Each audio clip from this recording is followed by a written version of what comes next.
So I'm hoping you can all see a slide that says cars and vans, can we reduce vehicle numbers? Yeah. Yeah, people can. Great. So I'm going to try and time myself as well. 12:54, so I've got until about 13:20 to finish the presentation and go through all the Q's and A's. So in deference to John, again, apologies, but here we go. So the first thing that John wanted to say, and I think he said it this morning actually, it can be done. We can reduce vehicle numbers and vehicle miles by car. And John's pointed out this can be done, and it was pointed out by the Department of Transport back in 2004. And it involves smarter choices in terms of changing the way we travel. So we're not aiming at something that's impossible. It can be done, and what we have to do is determine how it can be done here in South Shropshire.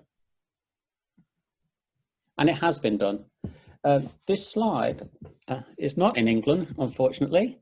It's the main street in a place called Staufen, near Freiburg in southern Germany, with a population of about 8,000 people.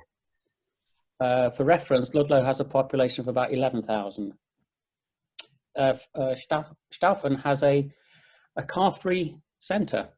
So people sit out, walk down the middle of the road in perfect safety, apart from the occasional bike that might go flying past.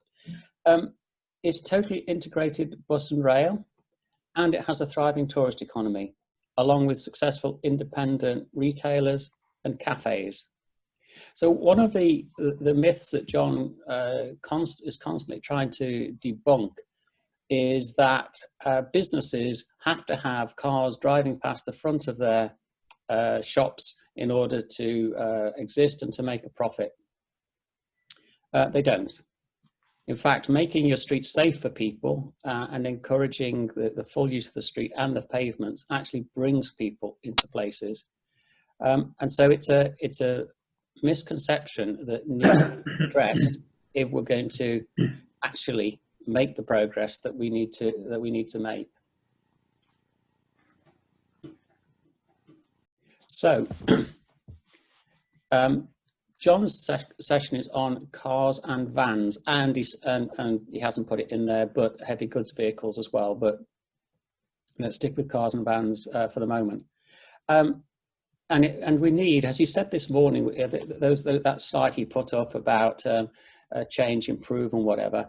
We need to work out alternatives to car use and quality alternatives.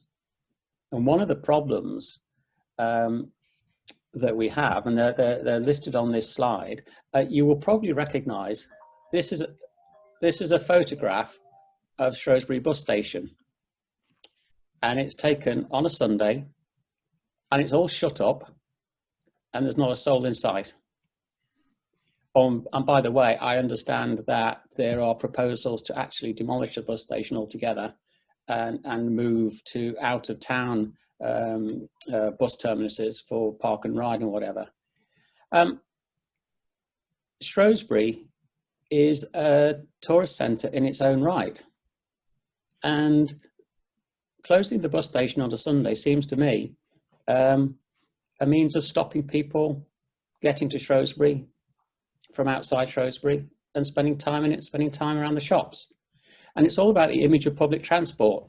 People think public transport, well, I live in Bishop's Castle and public transport here is almost non-existent. So I really have little alternative but to use a car to get anywhere other than Shrewsbury. And on Sunday, there is no service to Shrewsbury. And on Saturday, I think there is just one in the morning, a couple in the morning, a couple in the afternoon, and that's about it. And the last bus back is just after 5 o'clock, so you can't stay for the evening. So the image of public transport in South Shropshire is that it's poor. Take a look at the bus station, and we can't do anything about it. We live in a rural area where public transport is not viable. John talked about that this morning. Sweden is a much larger country than South Shropshire is, with greater distances between its small towns, and it has a perfectly viable and functioning public transport system, including buses and trains. There's no reason why we can't do the same here in South Shropshire. When we started this afternoon session, Richard mentioned that Chris Welch was referring us to the local plan, which is currently out for consultation. And this is really important because this is going to impact and affect planning in Shropshire overall, South Shropshire as well, for the next 10, 20, 25 years. So it's important that we make our views known on it, because one of the things that really drives John mad is putting houses, new houses, in what he calls public transport deserts, i.e. places where there is no access whatsoever to public transport to get around, to get to work, to get to school, to go shopping, anything like that. And that, from what I've seen, that's already been proposed in the local plan. That's what they're going to do. There are housing developments planned in places where they have to use a car, and it's assumed that they will be using a car, and they've got double car driveways and garages and so on to facilitate it. So that's a challenge, because councils all over the country think, let's just bang new houses wherever there's a bit of space for doing it, without considering all of the facilities and services that those new developments need. And that's a challenge that we need to change. We're also challenged by the increase in online purchasing, particularly with COVID.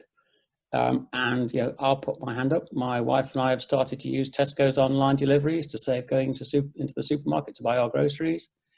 And the rise in deliveries of products from Amazon or whoever that you can purchase online just increases the amount of use of vans and small vehicles to get them to us. So that's a challenge that we have to address.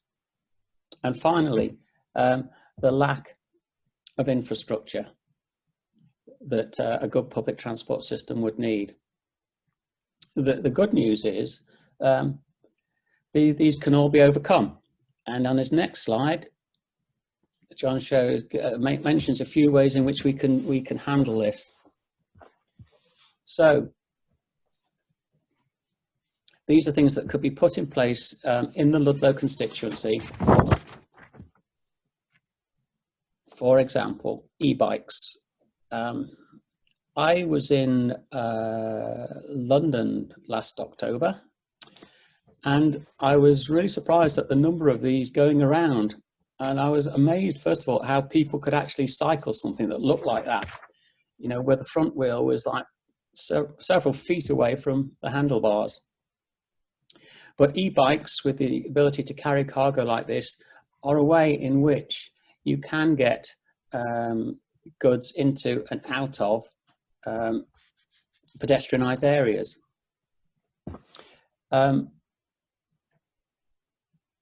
These can replace enough vans to contribute to significant reductions in CO2. He also refers to urban logistics, organising deliveries in the same way that we organise postal deliveries. And apparently there are case studies where this has taken place to show that it actually does work. We need to improve the quality of our buses and our trains. When I have used the bus to go into Shrewsbury, it's a bone shaker, actually. It's not the most comfortable. We can improve them. And we can also make sure that buses align with trains in terms of timetables. So buses arrive at stations shortly before trains are due to arrive in order to make that match, and to provide buses from rural locations to our train stations. One of my pet bugbears in Bishop's Castle is we don't have, apart from the bus into Shrewsbury, which takes best part of an hour, we don't have a bus that connects us to our nearest train station in Craven Arms, or our next nearest train station in Church Stretton. And they're 12 miles away, 13, 14 miles away, which when you're retired as I am, is quite a distance if you try to cycle it. So having buses that get us to train stations would be a huge improvement. And to help that, John talks, and he mentioned this morning, one card for all modes. So in Cornwall, you buy a ticket, and that ticket entitles you to ride on buses and trains within Cornwall. And there's no reason why we couldn't have a similar setup here in Shropshire that allowed exactly that. But at the moment, we don't. He also refers to car share and much improved public transport. That requires what I call a modal shift in thinking in terms of car share, because people like to drive their own cars, and the idea of sharing people, and particularly in the current situation with COVID, it's perhaps it's not advised, but that's something that we can be thinking about, and we can greatly improve public transport here in Shropshire. We just need to overcome the mindset that it's not possible, because it absolutely is. And to add my own two penneth there, my conversations with Philip Dunn on this, his comment is, well, it's not viable because it doesn't make money. It doesn't make financial sense. But I said, well, that's missing the point, because in rural areas like ours, public transport should be regarded as a service rather than as a profit-making machine. Because people who can't drive cars for whatever reason, or don't have a car, really need ways to get around. Otherwise, they're locked in to their own small towns and villages. The next slide, John referred to this briefly this morning, mobility as a service. Apparently, this is now taking off in the UK, and is going to be talked about by the Transport Group over the next 2 to 3 months. It's a totally integrated smart card, prepaid system, giving users access to the full range of transport choices, including shared cars, e-bikes, with attractive fares on all public transport and taxis. The objective of it is to widen people's choices on how they get about, and make sure that everyone has access to all of the possibilities. And if we do that, then it makes it easy to reduce car use and encourage a shift away from the car as the default option. This is something that's come along fairly recently, I think, in John's thinking, and it's something that actually it crosses all of the 4 areas that we're going to be talking about this afternoon. So it's not specific just to cars and vans. Buses and trains obviously are part of it, bikes as well. And I don't want to steal David's thunder in terms of cycling, but if we had a cycle path from Bishop's Castle to Craven Arms, which was safe and off the road, and there was a public bike shed in Craven Arms at the station that allowed you to securely lock your bike, and if you have an e-bike to charge it, that could encourage a lot more people to cycle, and reduce the amount of cars travelling to Craven Arms just to catch the train. So this was all about cars and vans. John's last slide, just so we don't wait, is what do you think? And it is what you think that we're interested in. So I don't know, I don't have the opportunity to see the chat. So Jane was monitoring it. If you have any questions, please pop them in and I'll do my best to answer them. What we did say was, you may well ask us questions we can't answer.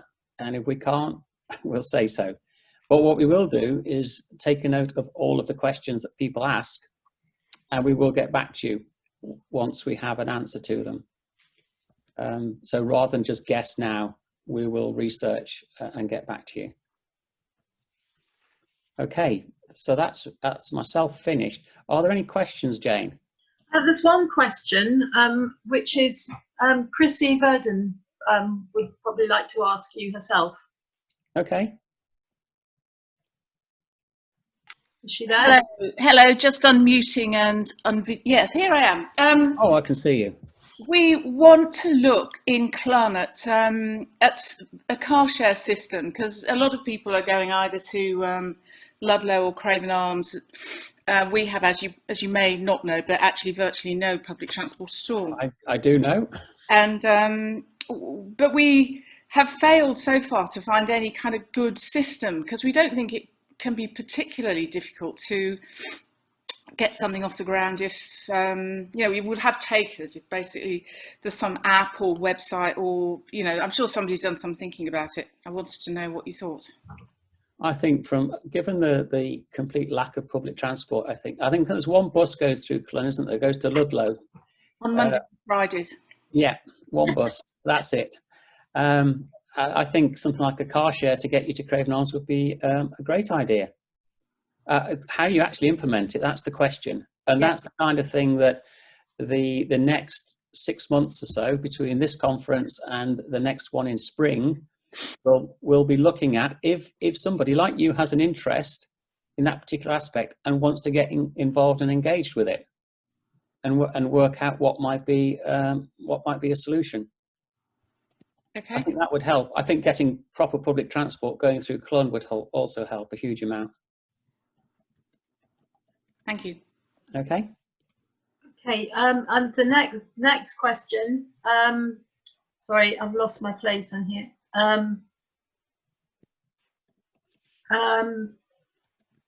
Sorry, I've lost. Mike Streetley would like to comment on car sharing. Can we bring Mike Streetley in? Yeah, I think the part of the question was, what is there out there in terms of, is there an app or something that people can use? How do we share information about where people are going? And I started looking into this because I do a little bit of fell running, and what tends to happen in fell running is, people drive out into wherever the run is going to be out in the countryside and do their run and then drive back again. And I thought this was an ideal opportunity to encourage car share. And in fact, some of the runs now, they do have a discount if you, for instance, if you share a car. That's the kind of way that you can prevent all these cars suddenly descending on a village in Shropshire and clogging the streets for 2 hours or something. But looking into it, I find it very difficult to find anything convenient and publicly accessible that could be used for, there did seem to be a bit of a gap, and I think that could be something that's worth looking into to find out, is there something out there, it can't be that complicated to develop, surely, but yeah. Mike, it sounds to me as though you've identified a gap in the market. That actually that kind of app that allows you to ride share or car share or whatever would be a brilliant idea. And yeah, I'm sure there'll be a huge market for it. I think the other thing I forgot to say in the introduction, the solutions that we're going to be talking about and then investigating, writing up and so on, the approach we're taking to this is what needs to be done to get us to zero carbon by 2030. What needs to be done? Not what can we afford, or will people like it, or do we have, it's what needs to be done. Because what we already know that we're too far down the line to do things incrementally, to make small changes. We're going to have to make big changes in people's behaviours. And we need to make the funding available to do that, because if we don't, the cost of not doing it will be far greater. So although I hate to use the term blue sky thinking, the group of people here that join us on transport, you're entitled to come up with any ideas that you think of that we can work through to a viable solution and not worry too much about what it would cost. So if it cost hundreds of thousands or millions of pounds to develop an app that allowed that kind of thing to happen, then we need to do it. If the government can spend millions of pounds on an NHS app that hasn't gone live, they can spend some money on an app that allows sharing of transport resources. Steve, Mark Thermore's put up a very interesting, quite lengthy piece on chat. I think we could ask him to speak to it, David. Okay, yeah, that'd be good. Yeah. Okay, because I should say that whilst I'm sharing my screen, I can't see chat, so that's why Jane is monitoring it for me. And I just had to go to the website to get the sign-up form, and there's a link in the chat for anybody who'd like to sign up to be working on any of these topics. so that's there for you. But Mark's put a very detailed point up, and perhaps we could bring him in because it is about cars. Is that right, Mark? Yes, thank you. And a similar theme to the recent contributions, actually, that but I see essentially that a commercial return would be achieved if people could have confidence they can live in a village and there's a neighborhood car just down the street ready charged, and they can book it on an app just exactly like the co-wheels that I use, or an enterprise car club. Then by having an app which everyone can look at, they can indicate if they're a driver that's willing to have car share. People can then book seats. They can say they're going from Church Stretton to Shrewsbury 8 o'clock every morning and back at 4. And then they would reduce the cost that they pay for every passenger they pick up. It seems to me that the key thing is the app access that Mike Streetley is talking about. So if every resident of Shropshire had that access and a log on, then I'm sure the commercial providers would pile in providing the cars as soon as they can see they're getting utilization, and then people living in villages and towns can have confidence they don't need to buy their own car. That's my proposal.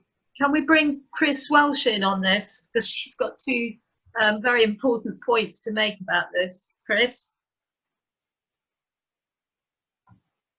Sorry, I was just in the middle of typing something else in. Yeah, I mean, as you're talking about this, I'm thinking, I absolutely agree that those things are needed. What I'm going on then to think is, how do you actually get all of those car users, because 85% of this county have cars. How do you get them off their cars and onto those services which are there? And I think in my head, I think that that's probably even more important, particularly quickly, than walking and cycling, simply because the walking and cycling will affect a smaller number, at least to begin with, of people than those car owners. And of course, a lot of those car owners are elderly as well. So if we don't have a way of getting to weaning people off cars or stopping them using their cars, then all of these lovely schemes, which sound utterly brilliant, aren't going to start to make the amount of impact, the percentage that we need to. And in such a short time. And in such a short time. Yeah. Hello. Yes, I made a comment about what I was wondering what happened to the public transport framework in Shropshire about 5 years ago, where they ran buses in different areas and grouped them round, presumably to provide a more flexible service and help individuals. Because at the end of the day, we're all individuals and we all need a bus at a certain time, or we don't need a bus at a certain time, and that makes it all very difficult. So, sorry, is that a question or a comment? Question, what happened to the system in Shropshire, I believe about 5-10 years ago, where they had these areas, the bus services grouped in areas twice a week or whatever, and they ran services around small buses, presumably far more convenient than they are today. I assume that was the beginning of developing a system that we're talking about. Does anybody know about that? No? Well, I should think the short answer is it's been killed off. Yeah, that's what I thought. I suspected, yeah. But I just wondered whether it was a good idea, or what happened to it. Presumably, it wasn't cost effective for a start, I should imagine, and it didn't serve enough people, perhaps. But doesn't this pick up on the business of public transport? Needs to be a service and not run for profit. They probably didn't make a profit. Yes, but it needs to address people's issues rather than provide the service. I mean, it's no use putting out a timetable and it doesn't fit people's needs, so like going to the doctors in the morning or something like that, or whatever the purpose is. And I think the problem is rural areas. Rural areas is always a problem and always gets knocked back. It's easier to organise these things in urban areas. So I think there's something missing, and nobody ever seems to come up with how we address rural areas. Well, I think if John were here, he would be able to answer that question a lot better than I would. Sweden did a lot 10 years ago, and I assume it's still going well. It is. Of course, they've got small, and Germany, yeah, they've got a smaller population. Germany is better, for example, yeah. and Sweden. Well, it's interesting because yes, Sweden has a much smaller population, but it's a much bigger country. Yeah. So they have a wonderful public transport service. They've got a lot more railways in Sweden than they have in South Shropshire as well, of course. Yeah. You've only got one railway, haven't you? Yeah, which goes sort of north-south, and that's about it. That's it. Yeah. Steve, I think Alan Wilson would like to speak, and Becky Goff's been making some comments about if the block is Shropshire Council, how do we challenge them? I think that came up this morning. I think Alan Wilson is the next to speak. Okay, well, I'll take those two because it's 1:20 now, and we need to get onto the next one, which is Mike Hymas. But let me speak. Who was it, Jane? Did you say? I think Alan Wilson. Okay. What I'm going to ask is maybe some people may be aware of a platform called Nextdoor, which is a village like where you sign up to this platform called Nextdoor as a village, as a local community, and you can push out general information, crime information. There's various postings at that. And what I was thinking about the car sharing scheme that could be put onto that, and people can negotiate themselves when they're off into Craven Arms or off into Ludlow on a local scheme. That's all my suggestion was going to be. And then picking up on the point that's just been raised about Shropshire Council in relation to transport, within SCAP we have got Shropshire Transport people involved, and we can move and push stuff that comes from this meeting through those connections with the transport department there, and I'd be willing to take the questions that all whatever forward from here. Oh, that's a great offer. Thank you, Alan. Okay. Yeah. Okay. Was that it, Jane, or is there? I think there's a couple more important points, because Chris Welsh is saying, how do we force people off cars into the, and she's using. Oh, that's a good question, yes, and I can't answer that now. And she asked what the take up is in places that have these schemes. But then Mark Firma has replied by saying that really the way to stop people actually wanting to own their own cars is to have a good alternative. Yeah, I mean, that's the first step. Yeah, that's the first thing. Yeah. Okay. So I'm going to hand over now to Mike to talk about walking. And now Mike's given me a little bio. Apparently, I didn't realise Mike is a retired town planner and chartered surveyor who was responsible for highways and transport issues for Shropshire Council, Shropshire County Council, from the 1990s until 2006. So it's not his fault now that we haven't got public transport here in South Shropshire. And during that period, bus services were improved, pedestrian improvement schemes were carried out, and many cycleways completed. And Mike has been Secretary of Stretton Climate Care since 2007. And he's kindly going to lead us through walking. So Mike, I'm going to, when you tell me, I'm going to click from slide to slide, just shout out. Okay. Well, in 2019, woo, you've gone a slide already. And Oh, sorry, on that one. Yeah, on that one still. In 2019, only 9% of adults walk 10 minutes or more for getting to a particular destination, not just for leisure, five or more times a week. This is very low, but somewhat typical of rural counties. But it's also the statistics showing the number of times we walk is in decline in most cases. We're designed to walk, but the average adult spends 9 hours a day sitting. It's a big challenge to get more people walking. So what can we do? Next slide. So many of our trips are under 5 miles. Many of these can be walked instead of using fossil fuel powered transport. We will need to work out how to encourage this transition. There are are many other benefits that arise from switch to walking. Thousands of people die prematurely as a result of air pollution. Walking has benefits for physical and mental health. The growing problem affecting 1 in 4 adults and 1 in 5 children can be addressed with more exercise alongside dietary changes. Over 20 chronic conditions are also linked to inactivity, and the death rate is on a par with smoking. Incessant traffic noise prevents normal conversation and can also create ill health. Walking relieves depression and can make us happier. What's not to like about walking? Walking enables us to be more sociable and enjoy our splendid surroundings. Cars often dominate historic views and street scenes.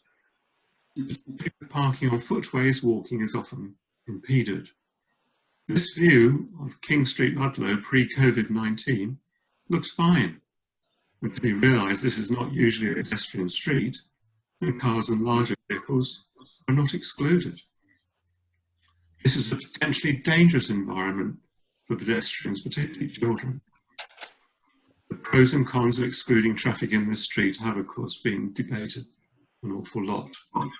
Next slide. Well, I hope a number of you we've got 20 plus people here. I hope quite a few of you will work with me to set out how to improve and encourage more walking in this constituency. This may be mainly focused in the towns, but there will also be villages where there are gaps in the footpath network which would enable mobility and safety. For example, I was responsible for several schemes like this in Shropshire, including along Shrewsbury Road, Church Stretton, where the new footway provided safe walking along from All Stretton to the schools and the rest of Church Stretton. We can set out where more safer crossings are needed. We did that, for example, in Hollybush Road in Bridgnorth, and the need for footway improvements elsewhere, and where motor vehicles should be excluded entirely. Well, for all or part of the day, or maybe to allow some cyclists in. We have some choices. After pedestrianisation schemes, the traffic that often was counted as needing to transfer to other roads actually just disappears into car parks, or with luck, people choose other modes of walk altogether. Improvements to the public realm with paving, seating and other features help to encourage more walking and raise the quality of the environment and attractiveness of our historic town centres. High Street in Church Stretton, currently temporarily one way with more space for pedestrians, is normally a totally unsatisfactory place for pedestrians. Bridgnorth High Street is very vehicle dominated, but has extensive on-street parking, and change to a more pleasant pedestrian area would be beneficial to the environment, but of course it would be controversial. We should target areas where there are pedestrian injuries, but also we'll need to look at areas where walking is just too difficult. There's lots of areas where there's a hostile environment created by cars and the infrastructure related to them. Employers can develop travel plans with incentives, not just financial, for their employees, which encourage walking. This can benefit employers by freeing up parking for other users, as well as improving the health and fitness of their employees. About 1 in 4 vehicles in peak time can be taking children to school. As well as creating carbon emissions, there are also air pollution and accident risks created. In 2009-10, sorry, that's the latest I could find statistics on, from the census, 88% of households with pupils at primary school live within 2 kilometres, but only 51% travel on foot or by bicycle. 29% travel by car. Some schools have introduced walking buses where parents help with a crocodile of children to and from the school. We should have more of that. older children can be encouraged to walk using the Living Streets initiative called WOW, which awards badges for walking to school. This can significantly reduce the dangerous melee of vehicles outside schools. There are other ways you can do it as well. Do have a look at the Living Streets website. It's got many good examples. If we are creating pedestrian-only spaces, we'll need to consider the needs of people with disabilities.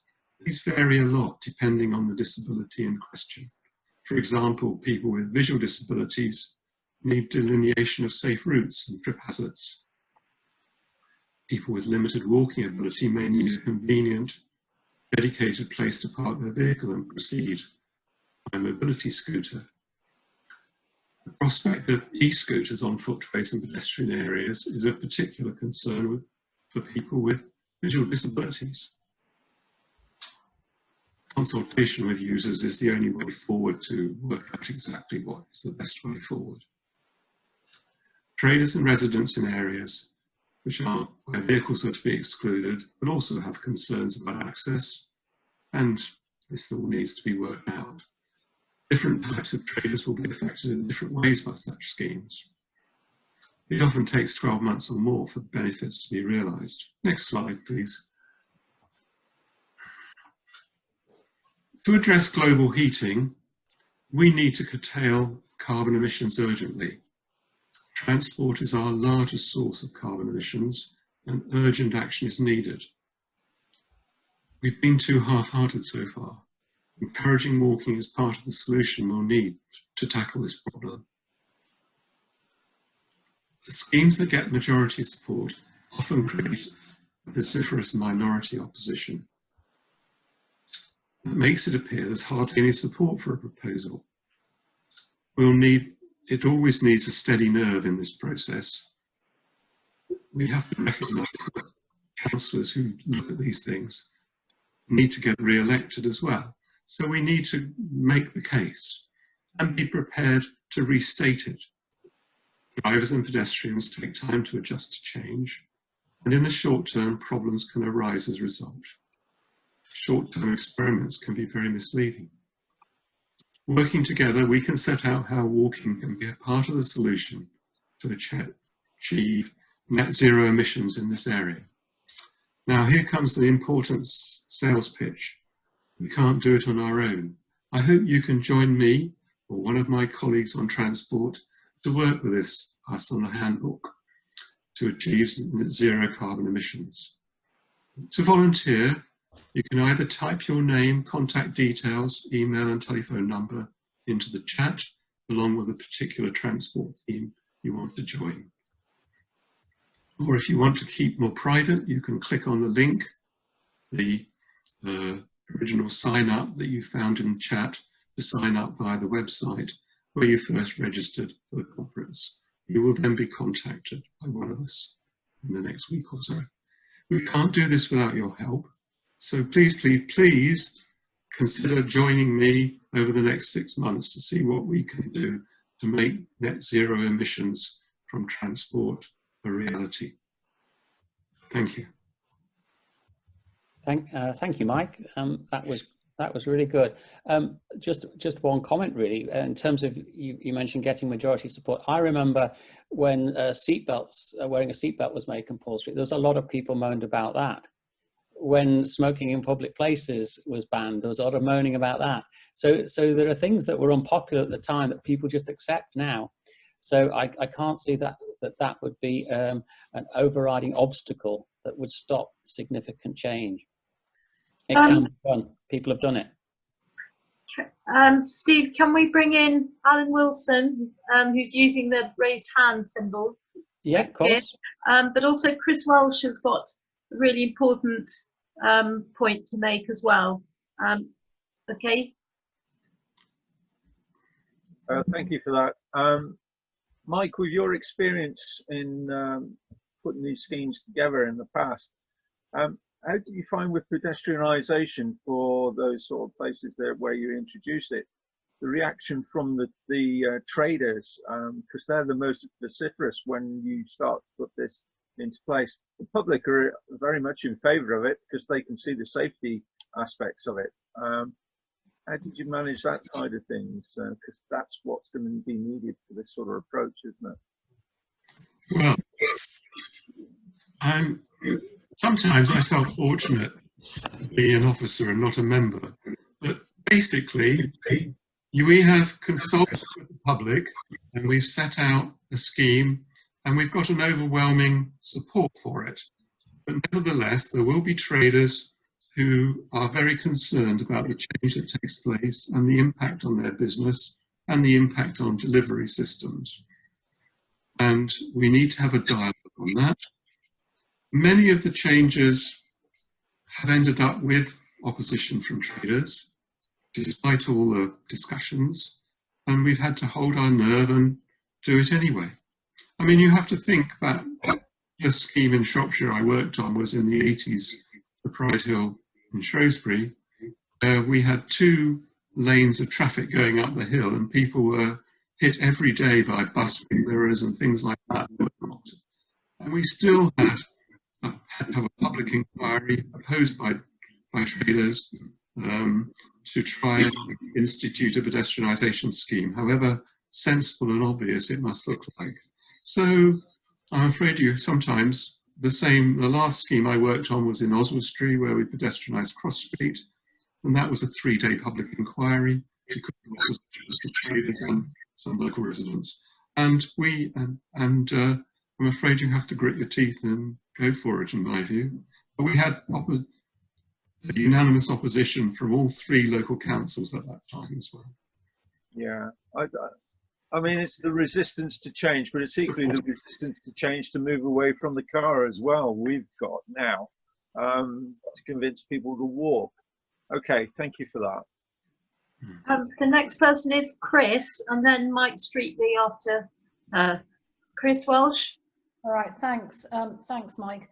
Yeah, I just wondered if you saw the threat to the public rights of way that is coming with the Government Act that will finalise in 2025 to be part of something that you would think this group would need to work on.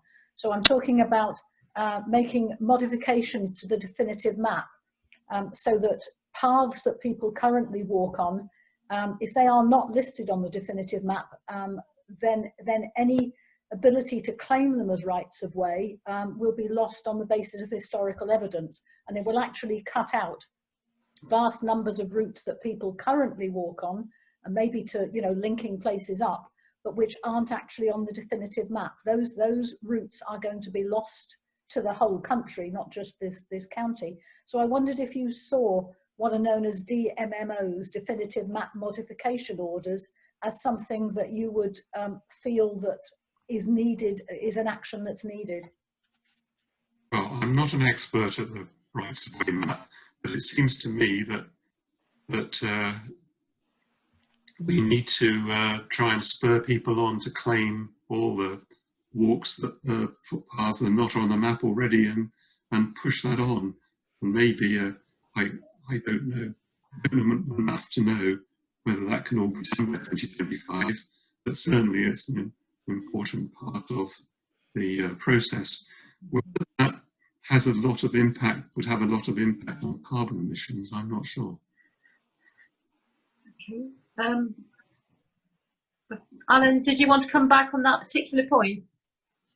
Yes, if I could. In relation to the definitive map, Chris is quite right in what she's just said. However, what I would suggest as an organisation, from your perspective, is that you push that out to the ramblers and people like that, for them to push from that aspect. They may come back and say, well, we need other people to support us. So it's that type of chicken and egg approach. But the work that you're planning on doing for this is for zero carbon. I appreciate it's a wing to it, but you don't want to take that work on because it is massive. You need to give it to the people who have got the enthusiasm to do that. Yeah, thank you. And that's right, isn't it? That necessity for keeping focus. Mike Streetley was going to speak next, but I can't see you. Yeah, hi. I haven't got my video on, but Yeah, I was partly just responding to the thoughts about, you know, the vision of what's possible and really how things have changed, in my view, in response to COVID. And that partly brought me on to just do a quick flag for the UK Climate Assembly that reported quite recently, and really the news coverage of what should have been a really important thing has completely evaporated. I've hardly seen any coverage or discussion about it at all. But what was interesting on that, well, first of all to say is that, you know, it's a fantastic resource if you want to know, you know, all the talks from national experts about transport, land use, etc., are available on that website. So if you want to know what the Climate Assembly was told about transport or whatever, you can go and look at the, you know, short videos from people, and there's some really good stuff out there. But also, if you read the report, transport was one of the first things that they covered, and aviation, and to some extent they opted for what to my mind were quite unambitious targets, although they did want to see traffic reducing, not dramatically, partly because they just didn't think people would get out of their cars. And then they had a session after, because they all got delayed by lockdown, they had a session right at the end to say, how do you think COVID has affected this? And they really, there was a lot of comments in that bit saying, you know, if we had the transport session again, I think we'd go for more ambitious reductions, because we've seen what you know, what it's like when you take cars out of the city centres, etc. So I think that was quite interesting, that people who, you know, even people being sat down for a weekend and really talked about climate change and transport and all those things, you know, their initial reaction 6 or 9 months ago was not terribly ambitious about what could be done. You know, just 6 months later have quite a different view. So interesting. Thank you. We'll put that up on the website, because I know I meant to. I know it's one that I have missed in the last week, and I agree that it sort of dropped out of the public domain, as so often climate things do just drop through, don't they? And I think part of today is that we're actually talking about all these things, and in the community we're talking about these things, because sometimes they're hard to talk about. And so thank you, Mike, for we will follow that up. Chris Davenport, do you want to come in next?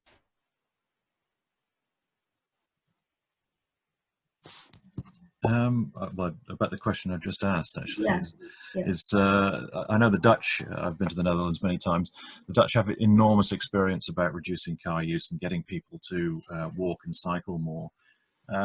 What can we learn from them? Does anybody have any ideas about what we can learn from the Dutch experience?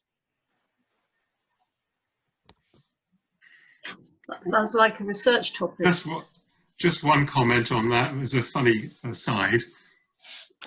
When one of my colleagues in the council, we were working on how to slow traffic down, and he went on a study tour in Holland with his engineers to look at what they'd done. And he said, well, you know, you haven't been using road humps or anything like that. They're just restrictions on the width and paving and so on. And of course, Holland is very flat, so humps are a bit of a natural feature in Holland anyway. His engineer turned to him, he said, us passengers do not like being humped. And all the English people were laughing at that point. There's a misunderstanding of that term. But I think we can learn from every country. We probably, you know, whenever we go abroad and we see such beautiful town centres, traffic-free, we enjoy them. Come back to places like Bridgnorth or Church Tretton or wherever, dominated by vehicles, and we think, why can't we do that? So yeah, we can learn from all sorts of places. We have got to be bold now. We've got very little time to save our planet from burning up. We've got to do things that make it happen. And just like they have with COVID, not wanting to close the economy down, not wanting to do this, I'm afraid we've got to make sure that we close things down that are ruining our planet. And that's part of the follow-up to today. I hope people are signing up, and I'll correct the link when we stop. But it is that research, and if we can't actually go and make site visits, which we will be able to with some things, we've got the internet to do good research. So we do need to be looking for examples of best practice, or people who are just clever at doing it or did it 10 years ago. Sorry, I'll stop. Over to you, Steve. Sorry. Well, we've just about run out of time on walking, and we're about to move on to buses and trains. So I'd like to introduce, on the topic of buses and trains, Professor Emeritus Les Lumsden, who was formerly director of the Institute of Transport and Tourism at the University of Central Lancashire. He's also vice chairman of the Bus Users Shropshire, and a working group member who's advising Herefordshire Council on the impact of transport on CO2 emissions. So we are doubly honoured to have two professors working on transport. I feel humbled. Anyway, over to you, Les. And as Mike did, just tell me when you want me to move on to the next slide. Yeah, thanks, Steve. I'll stick on this one for a moment. Yeah. Can I just make one or two comments about John's presentation on cars and vans, which would be useful for people to know and put this session, part of the session, in perspective. Absolutely. Vans we wanted to raise because they're the vehicles that are really increasing a lot, about 16% increase last year. And, you know, for many people, that's symbolized in the term white van syndrome. And vans can be very useful, but also, you know, create CO2 emissions. There was another point that I wanted to just remind people about, and that is cars, as in John's presentation this morning. We can only achieve reduction in CO2 emissions in the transport sector, surface transport sector, if we can reduce the number of car journeys and we can reduce car mileage. But we're not quite sure by how much. And that's one of the big questions that we're going to have to come back to when we're working on this. Anyway, I just sat back and listened to your comments about buses and trains, mainly about buses earlier. And I want to make 3 points, or share 3 points with you this afternoon about that in relation to our constituency. The first thing I wanted to say was that buses and trains have a worthwhile contribution in reducing CO2, because that's what this conference is about today. The focus is that, and they have a fundamental role in reducing CO2 emissions. They're part of the solution. Let me just explain a bit about scale and scope. There are 1.7 billion train journeys in Great Britain last year. And that's quite considerable, and it's been on the increase for several years. By the way, car trips and car journeys and the length of those car journeys have been reducing now for several years. And if you look at our highways in Shropshire and in Herefordshire, which I've been looking at, they're also either static or reducing. So reducing cars, the trend started. We can work on it.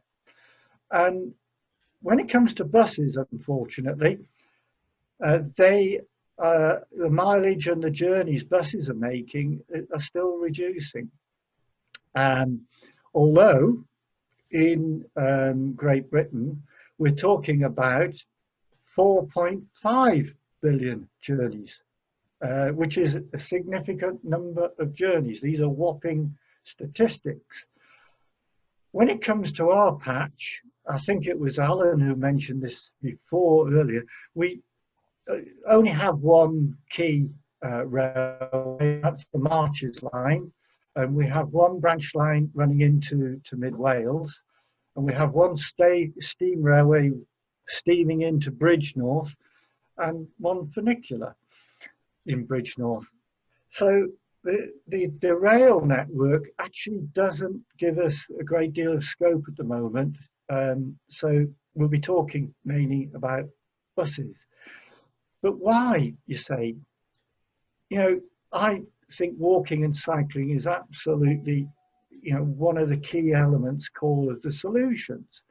But it's for journeys that are primarily under 5 miles. Where car journeys under 5 miles account for about 19% of emissions at the moment. But if we look at the statistic that John showed this morning, 5 to 25 mile journeys, that accounts for 43% of emissions. And that's where bus and train really come into their own. Okay, so I think it's worthwhile us having this in our bag of tools that John referred to this morning. Next slide, Sleeve. That was the next slide, Sleeve. Next slide, Sleeve. Yeah, I was sleeving about them. But we've got to say, and this is why I was interested in what you were all saying this morning, I got the feeling that you felt that what we've got now is not sufficiently attractive to encourage car users.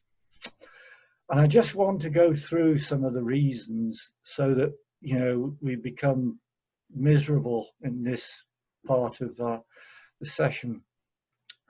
One is, I know that ecologists come to Shropshire, for example, to look at the lichens, the variety of lichens that are festooning our bus cases, our timetable cases throughout the county. It's that bad.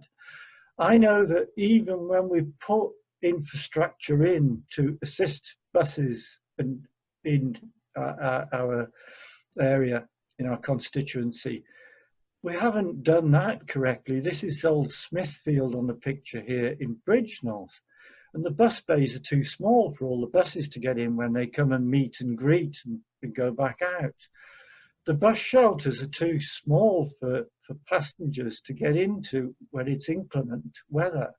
And that poor chap on the right-hand side with the coat on, he's actually standing in an old bike shelter on the right-hand side. So poor infrastructure to start with. Secondly, limited services, which you referred to this morning. One factor that puts people off is high fares for short journeys on all buses and all trains in our constituency. The people in Ludlow and Church Stretton, for example, and Craven Arms complain about the short fares if they're hopping between Craven Arms and Church Stretton or Ludlow to Shrewsbury or whatever. Lack of integration. I'll explain integration a bit more when I talk about the positive side and the upside of what we could do in the next slide. But lack of integration and lack of information are also core elements of why people would feel uncomfortable in looking for an alternative to a car trip at the moment. And that adds up into that conclusion we came to earlier in our session, and that is that public transport, certainly buses, have poor image, and also to a certain extent the train service provided to us in our constituency also has a poor image, although trains, like I said, have a better chance of encouraging car users than bus is at the present. So if I have that next slide, please, Steve. So we really have to look at the opportunities we've got, because, as I said, in the 5 to 25 mile range, buses and trains to a lesser extent in our constituency have that opportunity to get people on board. So what factors will attract car users? Well, I could stack the research up that I've been involved in and others have been involved in, from my floor to my ceiling, which will point to 3 key factors. One is reliability. Second one, and this is for both buses and trains, reliability, price, getting a price which people think is acceptable, affordable. And thirdly, frequency. The more frequent you make any form of public transport, the more you're going to get people on board.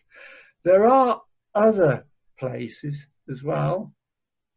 There are other factors, sorry, where research has been undertaken, such as driver training and comfort and so on, which come into the equation. A lot of people say, right, we've got to make buses cleaner, tidier, and more attractive. And that way, yeah, bring in electric buses and trains sooner, right now, as far as we can. But we have to remember that public transport, surface public transport, is only now responsible for 5% of the CO2 emissions. We have to look back at the car, back at the vans, back at the HGVs, if we really want to look at where CO2 emissions are a major problem. But nevertheless, electric buses and trains do attract more patronage. We need to look at alternatives in rural areas. Mark referred to some of them. This morning's session referred to some of the chat that came up. Reduce the need to travel by having stopping the reduction of facilities in rural areas. The scheme that Alan referred to was Shropshire Link.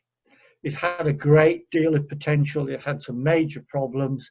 It was summarily dismissed by the then authority as being too expensive because they decided that they were going to cut services in every area, but public transport they saw as an easy option. Networks that integrate. Now that's also a fundamental issue. And what I mean by that is information systems need to integrate. I once did a study with a colleague which asked, how does someone get to a bus stop? And people don't get to a bus stop by one channel. They use a whole source of information, right from a website, social media, talking to their friends and neighbours, town council, travel line and so on. And at the bus stop, they also said they wanted information at the bus stop because they wanted reassurance. And that's the same at railway stations. Why is it when the railway station is staffed, and we haven't got any stations that are staffed all of the time in our constituency, they ask the member of staff, you know, is the train still running? What time is it? What is it not on time? Is it, even though pedestrian areas that Mike was talking to, the public realm, where people can stand in comfort before boarding a bus, or railway stations like Ludlow and Church Stretton in particular need to improve their access to their platforms so that people feel safe and comfortable and whatever. So integration is not just bus meeting bus or train meeting bus, whatever. It's integrated in all forms of the modes of transport and the way we think about it. We asked about the Netherlands and Denmark and so on. They were also, like Britain, car mad in the 70s and 80s, but they had the guts to turn around and change the policies. So it was integration of policies and then shove in the action straight away. They were not. I mean, cycling and walking and so on in the Netherlands or Denmark, it's not just because it's flat. They're equally windy and cold as the UK, but they had a policy direction which changed things dramatically. And then, as you all have mentioned previously, improving the quality of buses and trains. And I would say, though, that the one thing that improved the quality of buses tremendously is driver training, because the driver makes a bus. He or she can set the right tone. It's their bus. They can drive in comfort as well as safety. And finally, the last thing, and today that's what the conference has told me today, is that it's behavioural change every time. We've got all the technical solutions, but we need to know about behavioural change. And I don't find that daunting, because I've worked on lots of schemes where I've seen wonderful behavioural change models and used. For example, in Belgium, when they wanted to try and stop drinking and driving, they introduced a scheme called Bob. It was simple. They just called it Bob. And Bob was the person who drove the vehicle, whether it be a minibus, a car, or whatever, a tandem, who hadn't had a drink at the end of the evening to take people home. And there are dozens of schemes like that across the world we could look to for behavioural change. Next slide, please. Sorry, I'm having slide problems. So, the one thing the third point that I'd like to make then is it can happen here. And like the second point that I was saying, it's not going to happen here if we just tootle along, but it can happen here. And we can't actually just sit and let us slide. We've got to make that real change now. And I just want to talk about some other places which have made a change in our country. I worked on dozens of schemes in the continent where they made the changes, as Mike suggested previously, in what they do with their city centres and their public transport and so on, which is just out of this world. Let's just talk about our country. We talked about Cornwall, but there's also the Isle of Wight, which have been doing it for a couple of decades now. You know, a very small population in the Isle of Wight. Okay, a wave of tourism in the summer, but the rest of the year, small population, great public transport system. Devon, Travel Devon, look at Travel Devon, that's a good one for you to look at. York, the city of York. But there are also lots of bus companies and railway companies that show us how to do it as well. Look at Transdev in Harrogate. How come in Harrogate, which is not much different in population or lesser population than Shrewsbury, and Ripon, which has a population like the size of Bridgnorth or Ludlow, 20-minute service between them, double deckers, leather seats. Look at it, Transdev, Harrogate. Or look at Go Ahead in the northeast, or Go Ahead down in Dorset. Trent Barton in Nottinghamshire. They don't believe in numbers. You don't have to rush out and ask, can I catch a 44A, please, or whatever. They call their buses by different names, like Red Arrow and things like that. And they've been doing this now for a couple of decades as well. And finally, with the train companies, look at Chiltern. Chiltern Trains have been lauded as the great train company in the past for encouraging people on board. And the Chiltern Trains have a connection with our constituency, because if we had a super duper service running through to Kidderminster, especially from Bridgnorth and Ludlow and Clibbury Mortimer, then where there is a movement of people east for work and leisure and pleasure, shopping and whatever, that's got some good examples for us. And finally, we may well be critical of our main operator, which is Transport for Wales, in our constituency, but they've got some great aspirations, and hopefully they will be putting in new trains. Unfortunately, they're not going to be electric trains, and they have ideas that even for their Wales and borderline, that frequency will be increased. So there are lots of examples that we can work on, which would show us, aspire to what we're doing. So just reiterating what Mike said, if you have an interest and you want to get stuck in with the 4 of us, 5 of us who are, poor old Steve's been dragged into this, that are going to see this through, then we'd be delighted. And of course, you just need to sign up, and Jane's put that up for you again now. Or you can just put your name and a number on chat if you want for us to get back to you. And we'd welcome you on board as well. Thanks, Steve. Thank you, Les. You've got a few minutes for questions, if anybody's got any questions.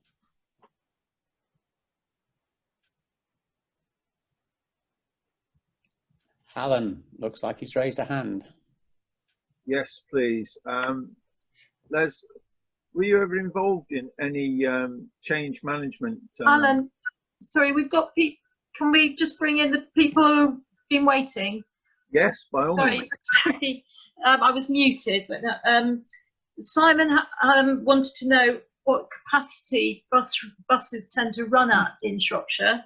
Yeah, I asked that question because I live on one of the better bus routes, the 125, and it seems to go past pretty well empty most times. And this is really picking up on the comment that was made that bus services, it's a service, which basically means taxpayers should pay for what I'm perceiving to be virtually empty buses running up and down.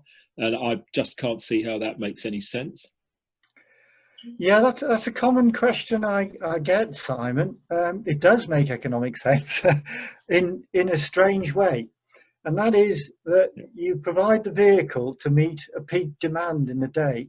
And whilst we take school children to work, to college, or school children to school, then you'll see a large vehicle on the route, because for 4 hours of its duty, it will have cover that capacity. And the rest of the day, it will have a lesser capacity. The 125 is a commercial service. It actually makes money. And so the other thing is, sometimes we see buses at different sections of the route where they're quieter. And so, one part of a route could be very heavy demand. Yeah, no, Les, sorry to interrupt, but yeah, I do appreciate the time concentration. I mean, where I was leading to was the idea of smaller buses. I mean, for school buses or school trips, schools actually can run their own bus services. Certainly they do in Cleobury-Mortimer. And I was wondering if there isn't mileage, excuse the pun, from sort of a minibus service, which is more frequent and can be flagged down sort of in many more places than just the regular bus stops.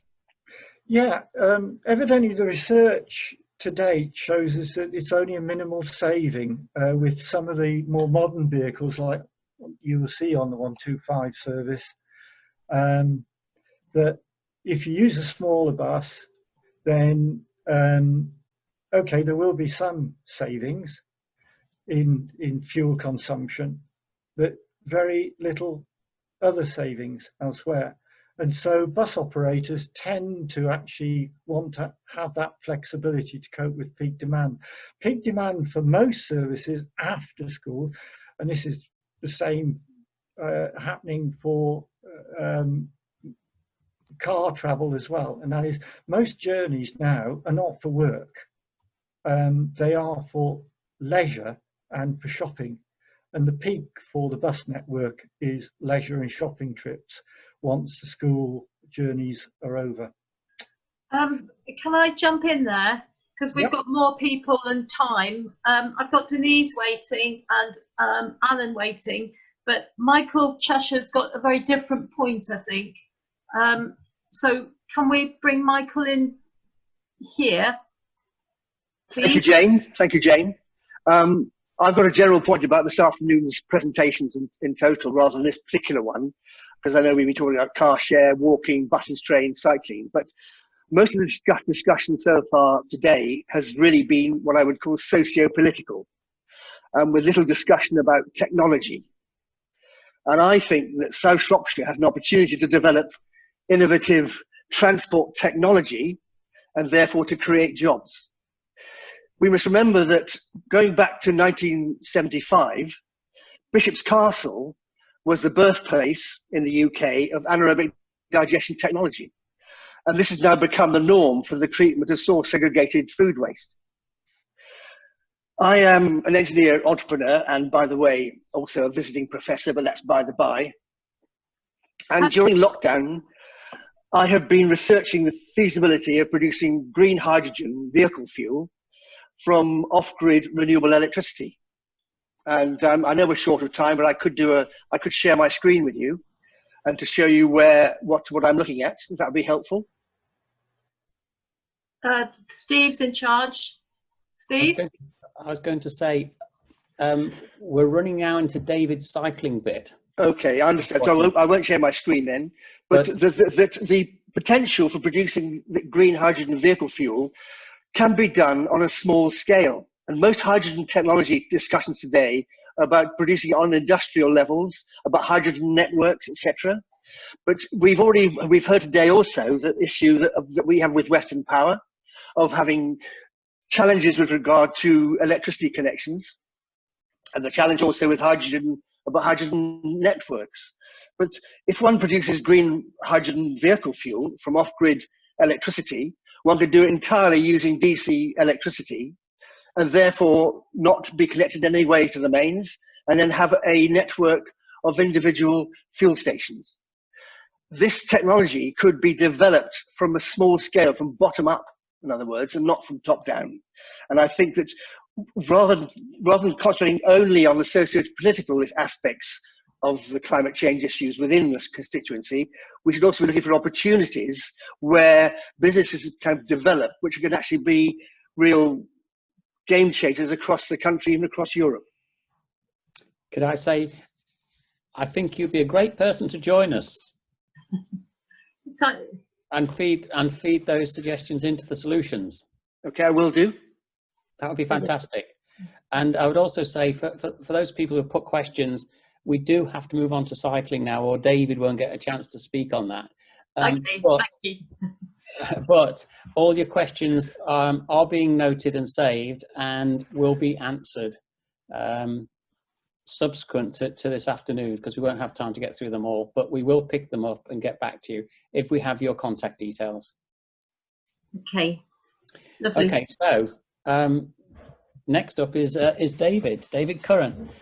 David lives in Ludlow, and he's lived and cycled there for around 20 years now. He should be getting the hang of it by now. He's helped with training primary school children with cycling skills, and he's worked with Shropshire Council's cycling sport team, encouraging the take-up of adult cycling in Ludlow. He's a long-term member of Ludlow 21, and he's worked on a number of regional and county sustainability partnerships, including Green Shropshire Exchange. So I'm going to hand over to David. I'll put his first slide up, and whenever you're ready, David, start talking. Thank you very much, Steve. Let's go. On your bikes then, let's get pedaling. We've got about 10 minutes to get through this before 2:30. First slide, cycling for all. I put it like that because cycling's a universal form of transport. It's available to virtually everybody. So it's not just for the fit and young, as you might guess these days from all the people in Lycra you see around, but it can be enjoyed by all ages and all abilities. I'm very lucky. I grew up when most people cycled. There were far fewer cars around. And I was encouraged as a child, and I've cycled all my life, and it's something I I love and enjoy. It's such a good way of getting about. It's cheap, it's quick and easy, it's great for shopping, it's convivial for stopping to chat. It's great for nipping around town. You don't have to bother about parking a car.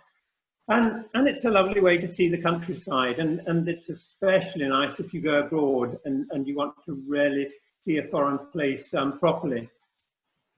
And as well as all that, it's got a very low carbon footprint. I'll mention something about a little more about that later. So here's our challenge. How do we get this wonderful experience over to many more people and encourage and promote cycling in Shropshire so that it's a natural everyday choice for the majority of short journeys? And when I say majority, research indicates that 2 out of 3 personal trips are less than 5 miles. And 3/4 of children live within a 15-minute cycle ride of a secondary school.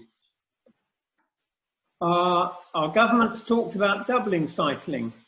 I'm not sure if that means the number of people cycling or the number of cycle trips made, but this ambition is trifling. We've got to increase cycling by a factor of 5 to 10 if we're to make any real impact on our carbon emissions and the need to abandon our reliance on the motor car. And I know this has been mentioned time and time again in this transport section. Until bikes start to replace cars for short local journeys, for shopping and a school run, for instance, there will be no meaningful impact. And by replace, I mean taking cars off the road. So cycling is actually the best travel option ever, and it's got so many advantages. Let's just run through a very few. Something I discovered when I was young: it promotes your freedom and independence, something our youngsters really need to rediscover today. It keeps you fit and healthy. The boom in cycling since the COVID lockdown has been remarkable. And this is partly due to far less traffic and to encouragement from the government, but mostly, I guess it's the need to get fit or stay fit and healthy as a good defense against the pandemic. It encourages local shopping. That's something we can still do in Shropshire, thanks to our wealth of local independent shops. Jump on your bike for 10 minutes, support the local economy instead of motoring miles to a big supermarket. And once again, it cuts carbon dioxide.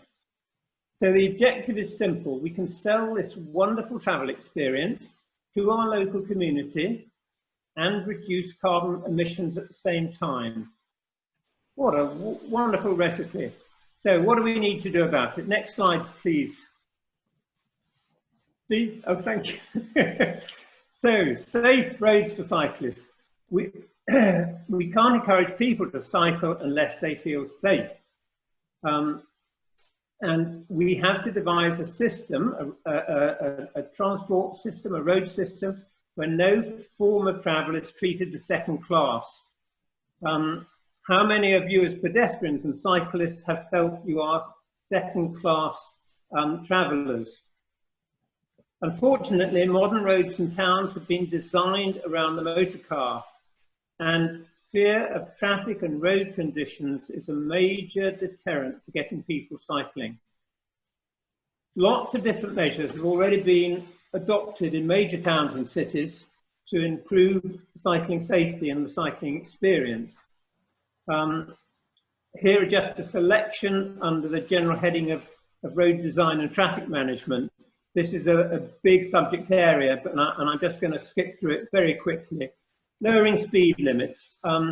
You all know about 20-mile-an-hour speed limits, and I'm talking about area-wide limits, not just 20 mph zones like we have outside schools and town centres. That doesn't work. On-road cycle lanes, we have one in Ludlow. Shared pedestrian and cycle paths, again, we have one in Ludlow. Cycle priorities at road junctions, advanced stop lines, traffic-free cycle routes, and safe routes to schools. There's lots and lots of ways we can engineer the environment to make it safe and better for cyclists.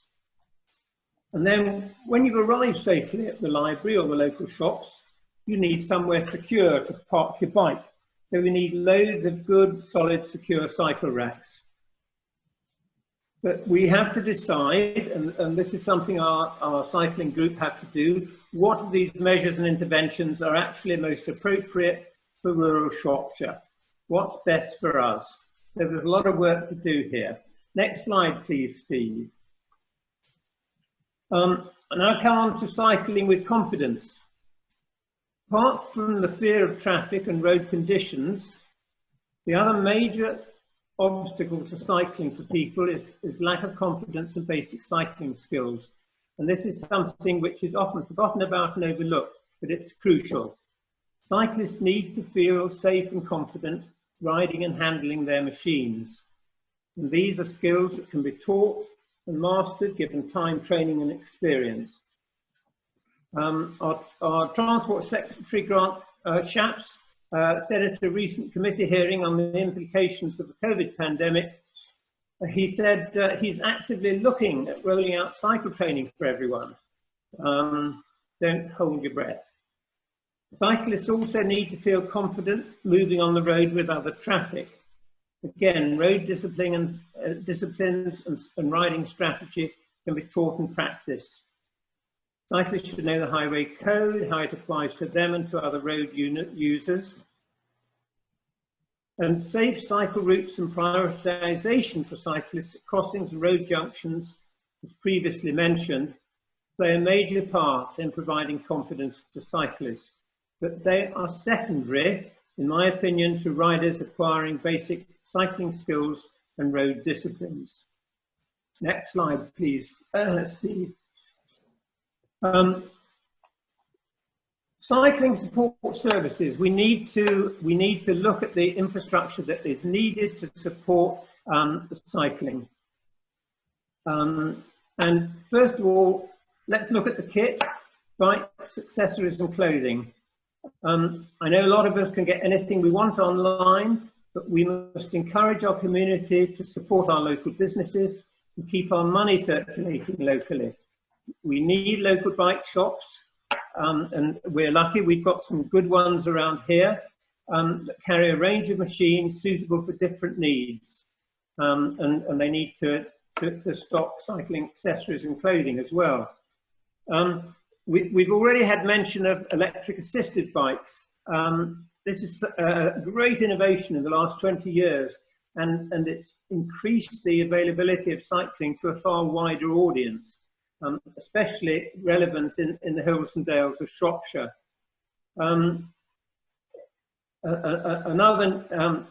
Something else that's come to UK recently, much more recently, is the introduction of cargo bikes. Bikes that could take a number of people or a lot of luggage. They do, and that provides new ways of shopping and getting the kids to school. We need to provide for bike repair and maintenance, and bike shops normally provide this service, but many people will want to tackle standard repairs and maintenance themselves. So bike cafes and maintenance workshops will be needed. I've already mentioned the need for training in riding skills and staying safe on the road. So we need qualified trainers who will provide these services. And finally, all good things need enthusiastic, friendly, and helpful local support groups.